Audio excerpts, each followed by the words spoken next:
Hi everyone, welcome back to my channel angel life with me. चलिए आज बात करते हैं एक्सोरा के बारे में जो गार्डन में खिल रहा है और इतनी अच्छी लग रही है बारिश के बाद। तो चलिए आज इसके बारे में बात करते हैं, इसकी केयर के बारे में बात करते हैं, इसकी प्रोपगेशन कैसे करनी है इसके बारे में बात करते हैं, फर्टिलाइज़र कैसा चाहिए पॉट में और ग्राउंड में दोनों के लिए बात करते हैं।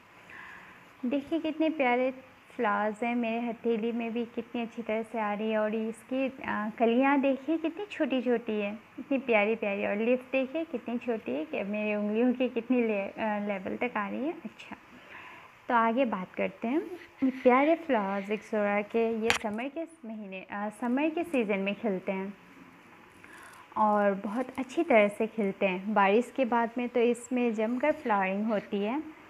तो सितंबर के महीने तक इसकी फ्लावरिंग अच्छी तरह से होती है। उसके बाद धीरे धीरे इसमें फ्लावर्स की कमियां होने लगती है, तो इसके बाद आप इसकी प्रून कर सकते हैं। इसकी टहनियाँ भी इतनी मोटी नहीं होती है क्योंकि ये ड्राफ्ट वैरायटी की है। आपको पत्तियाँ देखकर समझ ही आ गया होगा। बड़ी वाली जो वैरायटीज़ होती है एक्सोरा की, उसकी फ्लावर्स की बंचेस जो है आपके दोनों हथेलियों में भी पूरी नहीं हो पाती है, इतनी बड़ी होती है। बट ये बहुत छोटी है, एक ही हथेली में भी आपकी अच्छी तरह से आ जा रही है। वैसे ड्राफ्ट वैरायटी आप पॉट में भी लगा सकते हैं क्योंकि इनकी हाइट इतनी नहीं बढ़ती जितनी बड़ी वाली की बढ़ती है। उससे आप ग्राउंड में लगाएं तो बहुत बड़ी हो जाती है, इसलिए उससे भी कटिंग करते रहना पड़ता है। बट ये ड्राफ्ट वैरायटी वाली पॉट में अच्छी तरह से आ जाती है और अच्छी भी लगती है।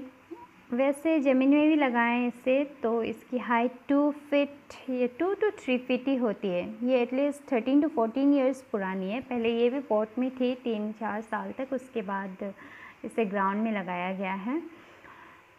तो अब भी इसकी फ्लावरिंग अच्छी है, ग्रोथ धीरे धीरे बढ़ती है बट अच्छी लगती है। और इसे हमने कैसे ग्राउंड में लगाया लास्ट में मैं इसकी एक झलक दिखाऊंगी आपको। और अभी आगे बात करते हैं इसकी केयर के बारे में। इसे पूरी सनलाइट चाहिए होती है। अगर आप पॉट में भी लगाएं तो एटलीस्ट 6 to 7 आवर्स की सनलाइट इसे अच्छी तरह से देनी होगी, तो ये ध्यान में रखिएगा।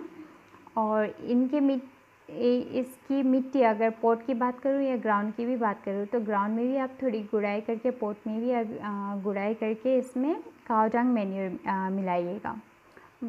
बहुत अच्छी तरह से फ्लावरिंग करती है। और इसे वाटरिंग भी टाइम टू टाइम देना होता है समर के सीज़न में स्पेशली। इसकी अगर मिट्टी आप हमेशा पॉट में जो मिट्टी होती है ऊपरी लेयर, उससे अच्छी तरह से चेक कीजिएगा।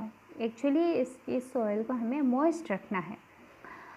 अब बात करते हैं इसके प्रोपगेशन के बारे में। इसके प्रोपगेशन के लिए इतनी इजी नहीं होती है क्योंकि रूटिंग हार्मोन चाहिए होती है। अगर आप इसकी कटिंग जब भी लगाएं, प्रोपगेट करें, तो आप सैंड में कीजिएगा। सैंड को अच्छी तरह से मॉइस्ट कर लीजिए। पॉट में रखकर, मिट्टी की पॉट हो तो बहुत अच्छी है, उसमें सैंड को अच्छी तरह से मॉइस्ट कर लीजिएगा। तो इसकी कटिंग में आप रूटिंग हार्मोन लगाइएगा और पॉट में लगाइए, तो ये अच्छी तरह से प्रोपगेट होती है रेनी सीजन में।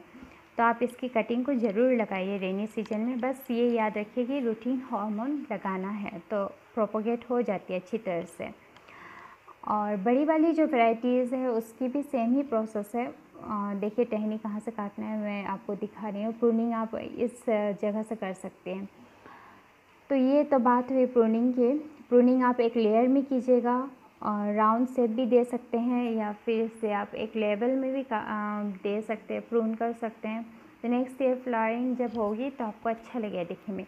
ये आप एज ए हेज़ भी बहुत लोग यूज़ करते हैं, तो आप इसे एज ए हेज़ भी लगा सकते हैं, अच्छा लगता है।